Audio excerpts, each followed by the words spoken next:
നമസ്കാരം. മലയാളി വാർത്ത ഇൻസൈഡിലേക്ക് സ്വാഗതം. ജൂലൈ 5 പുലർച്ചെ 4:15 വിനാശകരമായ സുനാമി വരും. അതിൽ 3 ലക്ഷത്തിലധികം ആളുകളുടെ ജീവൻ നഷ്ടപ്പെടാം. ഇതായിരുന്നു തത്സുഗയുടെ ആ പ്രവചനം. സത്യത്തിൽ 4 മണിയാകുമ്പോൾ തന്നെ ഏകദേശം ജനങ്ങൾ വീട് വിട്ടിറങ്ങിയിരുന്നു. ഉറങ്ങാതെ നേരം പുലർത്തിയിരുന്നവരും നിരവധി പേരുണ്ട്. നെഞ്ചുവേദന അടക്കം വന്ന് ആശുപത്രിയിൽ പ്രവേശിപ്പിച്ചവരും നിരവധിയാണ് എന്ന് ചില മാധ്യമങ്ങളിൽ പറയുന്നുണ്ട്. പക്ഷേ ശാസ്ത്രം ജയിച്ചു, തത്സുഗി തോറ്റു എന്ന് വേണം പറയാൻ. കാരണം പ്രവചനം വെറും പ്രഹസനമായി മാറിയിരിക്കുന്നു. അങ്ങനെ പ്രവചിച്ച പോലെ ഒന്നും തന്നെ സംഭവിച്ചില്ല. നല്ലത്, അങ്ങനെ സംഭവിക്കാതിരിക്കട്ടെ. ജൂലൈ 5 പുലർച്ചെ 4:15 വിനാശകരമായ സുനാമി വരുമെന്ന് പ്രതീക്ഷിക്കുന്നതിന് മുന്നറിയിപ്പുള്ള നാശനഷ്ടങ്ങൾ ഉണ്ടാകുമെന്നുള്ള റയോ തത്സുഗയുടെ പ്രവചനം ജപ്പാനിൽ വലിയ രീതിയിലുള്ള ആശങ്ക തന്നെയാണ് സൃഷ്ടിച്ചത്. ആ പ്രവചനം തെറ്റിയോ എന്നാണ് ലോകം ഒന്നടങ്കം ഇപ്പോൾ ചോദിക്കുന്നത്. ഇതുവരെ ജപ്പാനിൽ വലിയ ദുരന്തങ്ങളൊന്നും തന്നെ റിപ്പോർട്ട് ചെയ്തിട്ടില്ല എന്നും അവിടെ താമസിക്കുന്ന മലയാളികളായ റമീസ് പ്രതികരിച്ചിട്ടുണ്ട്. നിരവധി പേർ തനിക്ക് സന്ദേശം അയച്ചിരുന്നു. നിലവിൽ കുഴപ്പങ്ങളൊന്നും തന്നെ ഇല്ല എന്നാണ് റമീസ് ഇൻസ്റ്റഗ്രാമിലൂടെ വ്യക്തമാക്കിയത്. ജപ്പാൻ സമയം രാവിലെ 7:35 റമീസ് ഈ വീഡിയോ പങ്കുവച്ചിരിക്കുന്നത്. 2 ആഴ്ചക്കിടെ 1000-ലധികം ഭൂകമ്പമാണ് ജപ്പാനിൽ ഉണ്ടായിരിക്കുന്നത്. ജൂൺ 23 ഏറ്റവും കൂടുതൽ ഭൂചലനങ്ങൾ രേഖപ്പെടുത്തിയിരിക്കുന്നത്. എന്തായാലും റമീസ് പറഞ്ഞത് നമുക്കൊന്ന് കേൾക്കാം. I'm in Tokyo, Japan. It is July 5th. This is the day of the prophecy. You cannot predict earthquakes. You absolutely cannot. And in this episode, I'm going to take you around this area just for a little bit and talk about the fact that today is this day that everyone for the last year has been talking about due to some prophecy from a mangaka.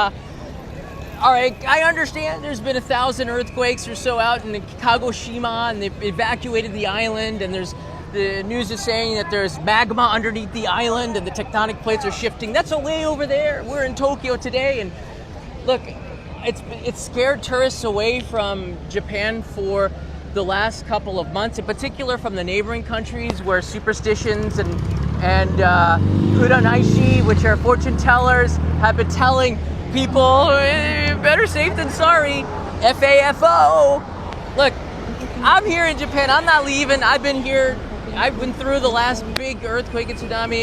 I'd be somebody who's going to volunteer to try to help out if that were to occur. But look, what does it actually look like right now on July 5th? We've got a ton of tourists here. Shibuya's just kind of waking up. We're near 11 o'clock. There's no panic. There's nothing going on here. So this is a really important live stream, I think, to talk about what could happen. But more importantly, if it did happen, we would be live. So I don't want just say it. Oh, so this, I'm not panicked and I'm not concerned. I did not sleep next to my helmet either last night, and I did not have my earthquake bag near the door. But look, I gotta be honest with you, this helmet is really hot. But more than that, when the media and everybody talks about this day in and day out for the last couple of weeks, and it's increasing, because today I'm seeing on all of the news medias here, you can see, I'm just going to put this up here. India's probably the worst with the sensationalism. They're very good at it. But you can see just putting Japan earthquake in there, we're starting to see a lot more. Timothy is here. Timothy, my wife, is landing in Haneda in a few hours. She's going to be fine. 183 ഭൂചലനങ്ങളാണ് കഴിഞ്ഞ ദിവസങ്ങളിൽ ദ്വീപിൽ രേഖപ്പെടുത്തിയത്. June 26 മുതൽ 27 ദിവസങ്ങളിൽ ഈ ഭൂചലനങ്ങളുടെ എണ്ണം 15 മുതൽ 16 കുറയുകയും ചെയ്തിരുന്നു. പിന്നാലെ ജൂൺ 29 98 ഭൂചലനങ്ങളും ജൂൺ 30 62 ഭൂചലനങ്ങളും രേഖപ്പെടുത്തുകയുണ്ടായി. എപ്പോഴും കുലുങ്ങിക്കൊണ്ടിരിക്കുന്നത് പോലെയാണ് തോന്നുന്നത് എന്ന് ജനങ്ങൾ പറഞ്ഞതായി ജാപ്പനീസ് മാധ്യമങ്ങൾ റിപ്പോർട്ട് ചെയ്യുന്നുണ്ട്. ഉറങ്ങാൻ പോലും ഭയമാണെന്നാണ് ടോഗാരി ദ്വീപ് നിവാസികൾ പറയുന്നത്. എന്തായാലും ഇപ്പോൾ ആ ദ്വീപ് നിവാസികൾ പേടിച്ചതുപോലെ സംഭവിച്ചില്ല എന്ന ആശ്വാസത്തിൽ തന്നെയാണ് ജനങ്ങൾ ഒന്നടങ്കം. സത്യത്തിൽ കേരളത്തിലടക്കം നിരവധി ഹാഷ്ടാഗുകൾ സമൂഹ മാധ്യമങ്ങൾ നമ്മൾ കണ്ടിരുന്നു. ജപ്പാനിൽ സംഭവിക്കാൻ പോകുന്നു, ഇന്ന് ജപ്പാനെങ്കിൽ നാളെ അത് ഇന്ത്യയിലായിരിക്കാം, നമുക്ക് എല്ലാവർക്കും ഒരു മരണം ഉടനെ തന്നെ സംഭവിക്കാം എന്നടക്കം ഭീതിജനകമായ വാർത്തകളൊക്കെ തന്നെ പുറത്തു വന്നിരുന്നു. അതുകൊണ്ട് തന്നെയാണ് ഈ ഒരു പ്രവചനം നിലനിൽക്കെയാണ് കഴിഞ്ഞ ദിവസങ്ങളിലൊക്കെ തുടർച്ചയായി ഉണ്ടായ ഏകദേശം 875ഓളം ഭൂകമ്പങ്ങൾ ജപ്പാനിൽ ഉണ്ടാക്കിയപ്പോൾ വലിയ രീതിയിലുള്ള മാരകമായിട്ടുള്ള ഒരു ആക്രമണം നടക്കുന്നുണ്ട് എന്നുള്ള ഒരു രീതി കാണിക്കുകയാണ് നമുക്ക് മനസ്സിലായിരിക്കുന്നത്. അതായത് വളരെ ഭയപ്പെടുന്ന ജനങ്ങൾ നമുക്ക് കാണാൻ സാധിച്ചു. പക്ഷേ ഭയപ്പെടേണ്ട സാഹചര്യമില്ല എന്ന് പറയുന്നു. മലയാളി അടക്കമുള്ള ജ്യോതിസ്യൻ ഈ പത്തനാപുരം അടക്കമുള്ളവർ പറഞ്ഞിരുന്നു നാളെ ഒരു ചുക്കും ചുണ്ണാമ്പും സംഭവിക്കില്ല എന്ന്. അത് തന്നെയാണ് സംഭവിച്ചത്. ഒരു ചുക്കും ചുണ്ണാമ്പും സംഭവിച്ചില്ല. അത് ഏതായാലും നന്നായി. ശാസ്ത്രജ്ഞർ പ്രത്യേകം പറഞ്ഞിരുന്നു ഒരു തരത്തിലുമുള്ള ഭയവും വേണ്ട, ഇതിന് ഒരു തരത്തിലുള്ള ശാസ്ത്രീയ അടിത്തറ ഇല്ല എന്ന് കൃത്യമായി പറഞ്ഞിരുന്നു. അതുകൊണ്ട് തന്നെയാണ് ഇപ്പോൾ ശാസ്ത്രം ജയിച്ചു എന്ന് നമുക്ക് മനസ്സിലാക്കാൻ സാധിക്കുന്നത്.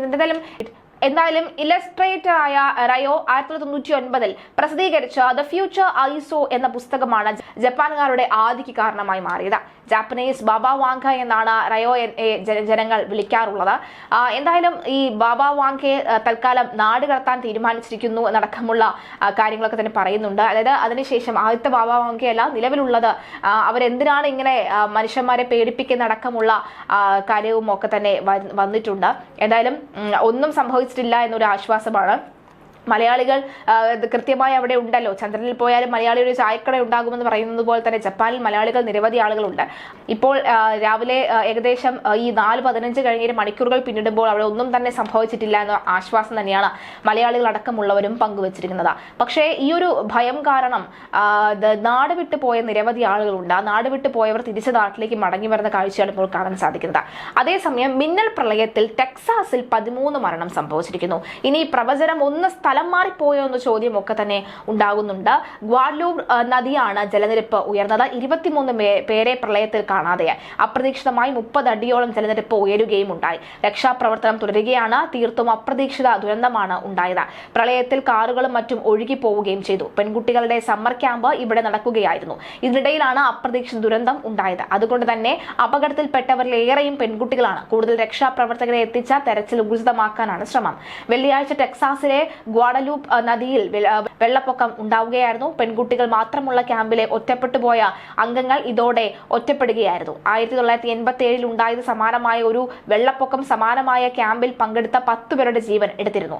അപ്രതീക്ഷിതമായ ഇടിമിന്നലിൽ ഒരു തണുത്ത കാലാവസ്ഥ ശക്തിപ്പെട്ട് അതിതീവ്ര മഴ പെയ്യുകയായിരുന്നു. 1987 സമാന സാഹചര്യമാണ് ഉണ്ടായത്. അത് തന്നെയാണ് ഇപ്പോഴും. ഇത്തവണ നദിയിലെ വെള്ളപ്പൊക്കം സെൻട്രൽ ടെക്സസിലെ ഒരു വേനൽക്കാല ക്യാമ്പിലും വീടുകളും ആഞ്ഞടിച്ചിരുന്നു. ടെക്സാസിലെ ഹണ്ടിലെ ഗ്വാഡലൂപ്പ് നദിക്കരയിലുള്ള ക്യാമ്പ് മസ്റ്റിക്കിൽ നിന്ന് രാത്രിയിലെ മഹാപ്രളയത്തെ തുടർന്ന് കുറഞ്ഞത് 20 പെൺകുട്ടികളെയെങ്കിലും കാണാതെയായിരുന്നു. മേഘവിസ്ഫോടനമാണ് അതിതീവ്ര മഴയുണ്ടാക്കിയതെന്നാണ് നിഗമനം. ഒരു പ്രവചനം യാഥാർത്ഥ്യമാകുമോ എന്ന ആശങ്കയിലാണ് ജപ്പാൻ ജനത. ജാപ്പനീസ് മാങ്ക ആർട്ടിസ്റ്റായ 70 വയസ്സുകാരി റിയോ തത്സുഗിയാണ് ജപ്പാനിൽ സുനാമി ദുരന്തം ഉണ്ടാകുമെന്ന് പ്രവചിച്ചത്. എന്നാൽ അതിൽ വലിയ കഴമ്പൊന്നുമില്ല എന്നാണ് വ്യക്തമാകുന്നത്.